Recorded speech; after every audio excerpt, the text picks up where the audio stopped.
got the serious look just like y'all got. That serious, intense look. Because he's trying to find his way. He's trying to figure it out. It's frustrating. I'm trying to listen to God. I got my own flesh and my pulling me here, my own desires, my family, my friends, all these things is distracting me from the truth, and it's difficult to give in, especially when you're young, man. But if you can go through it, you'll come out like gold. If I can go through the fire. They don't want to go through the fire. They want to get a lotto and go to Jamaica and the Bahamas and do their own selfish thing. But he said, if you wait, they scared of that fire, bro. Till I exalt you, I give you desires of your heart. But it's difficult to wait because everybody in a hurry. Technology, it's fast. It's in a hurry. They're angry. They're frustrated. They got time. They're on the cell phone. They want to text message you. Y'all in the same car. You going to text message him. He right there. You know what I'm saying? Everybody in a hurry. I don't know where they going, but when they get there, ooh, they going to be sorry. The faster you try to get there, that career, that money, and you're going to figure it out that, man, it was the journey. It was not the destination. You was in a hurry to get there, to come up, to be this, to be that. And when you get there, you're going to feel discouraged more than you did before you even started to get there. Damn, so is that why they say motherfuckers with all that damn money really don't be happy? Stop to talk to like me at checkout. The people at the gas station. You was in a hurry to get there, but it was the journey. It was the gas station. It's checkers. Hold up. We're always growing in wisdom and knowledge and understanding. It's always evolving. And we can never obtain it because it's steadily, constantly evolving. The more humble you be, then the more you can be fulfilled with the truth. But when you think you got it and you're on your way, then you're going to get less of it because can't nobody talk to you. You can't stop. You're in a hurry. It's a difficult thing, but you got it. I see the intensity. Especially being with him. He ain't nothing to play with. Then he talking to me, and you see it, and you're like, wow. You're already amazed at his skill and what your relationship, but he's showing you the journey. That's very important, amen. He's showing you how to relate, connect to the people. I would say this, it's a man with pushing a basket. This man right here, they brilliant now. Don't look at the outside appearance. I've seen him in action. He was pushing a basket. And I was under the bridge, and I was talking to everybody except him. He was the last person I talked to. He said, why didn't you talk to me first? He said, I should have talked. He said, don't you ever pass by a man pushing a basket and don't acknowledge him. I never do it in my life again. I talk to the person pushing that basket. How's your day? How you doing? I talk to the homeless people because they said, be careful how you entertain strangers. And most people that came off the street and they got their career together, they won't even let you know that they've been through it. Yeah. They try to act brand new. It's a testimony.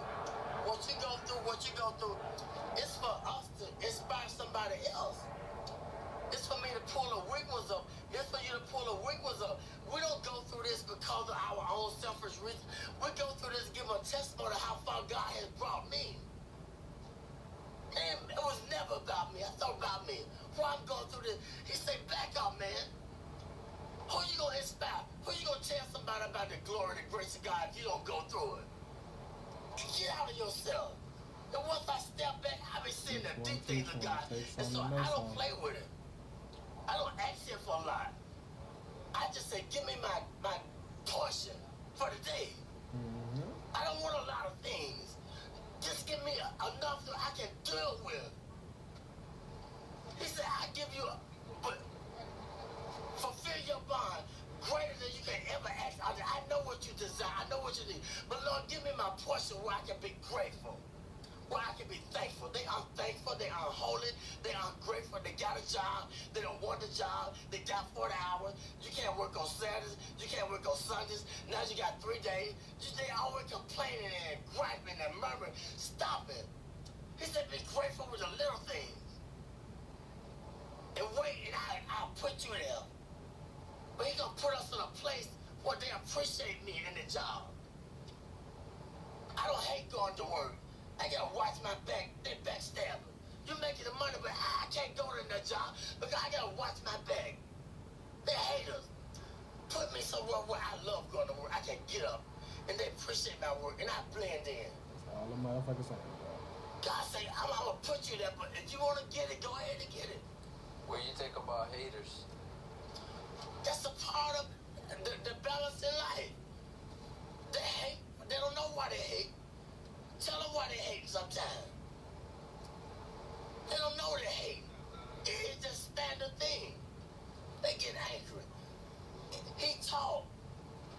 Every way we taught them. They hate. They don't even know why. Because don't nobody teach them.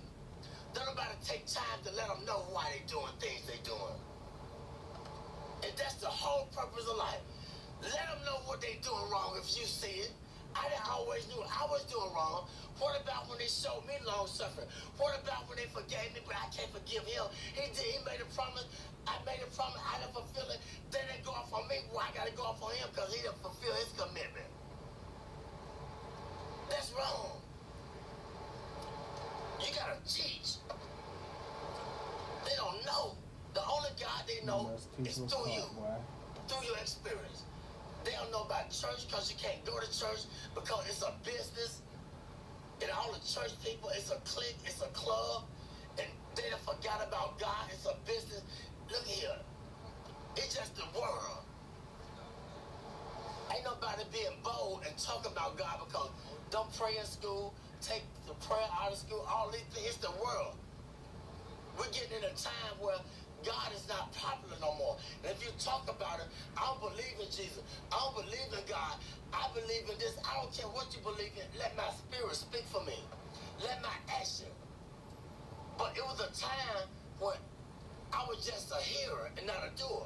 But you gotta balance out. You gotta go through the fire in order to be a doer too. You gotta go through the motions. You're gonna be a hearer, then you're gonna be a doer.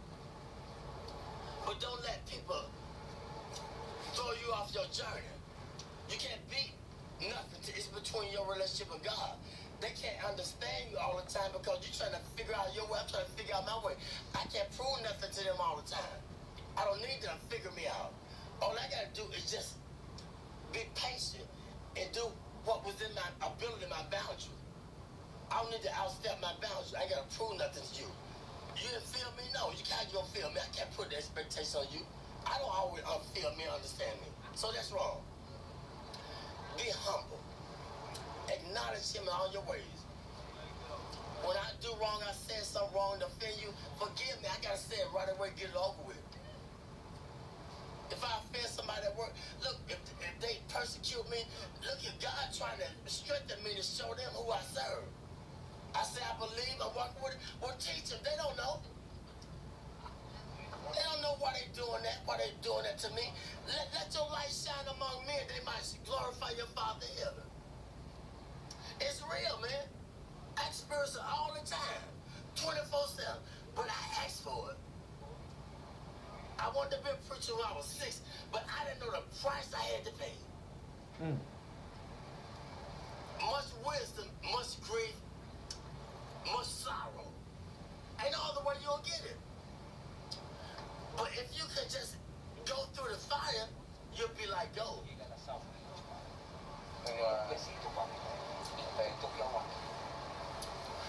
The first thing they do when you go to a pawn shop and take what they do? How do they determine if it's gold plated or what they do? What kind of test they take it through? When you take the jewelry to the pawn shop, how do they determine if it's real or fake? They put it through the acid test. They put the fire upon it. That's how we know if we're real or fake. We're going to go through the fire. You're going to have disagreement with each other, but it's okay. You're going to be friends, But if you have a disagreement, it's just a disagreement. That don't mean ain't got to sit no more and talk to her or talk to her or whatever. I want to go to work. I don't want to go to work because they stressing me out on the job. You feel me? They ain't receiving me with my full potential. And I don't know why I don't want to go to work. I got to understand why. Why I don't want the job? Because something ain't right. And I got to acknowledge it. I ain't going to sell my soul for the job. God said, I'm trying to put you over here, or I'm trying to let them know through you, let your light shine. That's the But I'm main thing hating they on them motherfucking preach. because they ain't feeling me. They don't understand me. Hey, man, you got to teach them. Bro, I don't want to hear that. You see how they flee? Yeah. They want $1, want a quarter. He could have got everything that he needed if he just would have been patient, but it's okay. You recording this? Yeah. It's okay. I'm telling the truth. It's all right. I thank God for you. Y'all are blessings to me. A true blessing. I ain't got nothing to hide. My burdens are heavy, but when I'm weak, he's strong through me. He speaks through me. The weaker I get, the more frustrated I get with my life. And I did this, I did that. Then the more he speaks through me, the more he takes control of me. That's just where he wants you at. Get frustrated. That's when he gonna speak through you. But he gotta get you in that point where ain't nowhere else to go but to him. He said, those that I love, I correct them. I chastise them. When you go to jail, it's called the Department of Correction, rehabilitation. But we get mad at the correction. He said, if I didn't love you, I would correct you. He could have took our life. Amen? He can take the life. Well, But he corrected me. I just thank God for y'all. I see it in your eyes. once But you this understand what that shit, bro, Solomon you asked. appreciate all that little shit, man. Solomon was the wisest man that lived. He had everything that man could desire. But one thing God said, leave a foreign woman alone. But he couldn't understand why he had a desire for the foreign women. But see, the Lord knew that they were going to turn his heart against him. They were going to make him idol worship and build a God. But he didn't understand it. And I'm going to say this, the preacher, he searched the world out. He said, I want to know the basis behind wisdom and knowledge and understanding and foolishness. See, you can't know wisdom and knowledge and you should be a fool, but we don't want to be foolish. That's the only way you're going to get it. You got to be a fool first. How you going to know a fool when you see a fool? How you going to know foolishness if you haven't been foolish? Foolishness, it comes with it's painful. Because we think we all of that. We got a lot of abilities. We can create. We can send man to the moon. We can be inventors, but we're limited. If I understand that I'm limited, then that's when God takes control and gives me the wisdom that I desire. Humility. Be humble. If you don't understand your purpose, ask God. But ask him in sincerity. What's my purpose, God? Did you ever ask that question? What's my purpose? Why I'm here? What am I meant to do? But sometimes he can't tell us all at once. It might be too much. But be sincere.